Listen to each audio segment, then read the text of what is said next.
Tafakari. Usipumue dhambi za wengine. Usengenyaji huzima mwanga wa moyo na hufisha uhai wa roho. Usinong'one dhambi za wengine iwapo wewe mwenyewe ni mtenda dhambi. Usiseme uovu ili usiweze kuusikia ukisemwa kwako, na usiyakuze makosa ya wengine ili makosa yako mwenyewe yasije yakaonekana makubwa.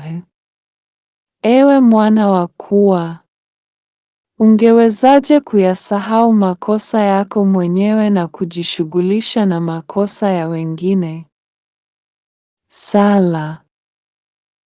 Katika sala ya juu kabisa, watu huomba tu kwa ajili ya upendo wa Mungu, si kwa sababu wanamuogopa yeye au Jehanamu, au hutumaini kupata fadhila wa kuingia mbinguni. Pale mtu ampendapo mwanadamu mwingine, hawezi kujizuia kutaja jina la mpenzi wake. Ni vigumu vilivyoje kuacha kutaja jina la Mungu wakati mtu amekwisha mpenda yeye.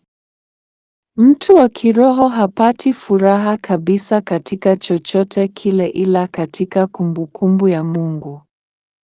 Ikiwa mtu mmoja anampenda mwingine, ni kawaida rafiki, sio kawaida kuwa aseme hiyo.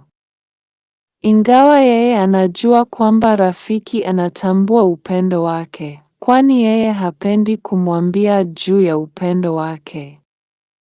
Ni kweli kwamba Mungu anajua matakwa ya mioyo yote, lakini msukumo wa kuomba ni ule wa kawaida, unaobubujika kutoka upendo wa mtu kwa Mungu.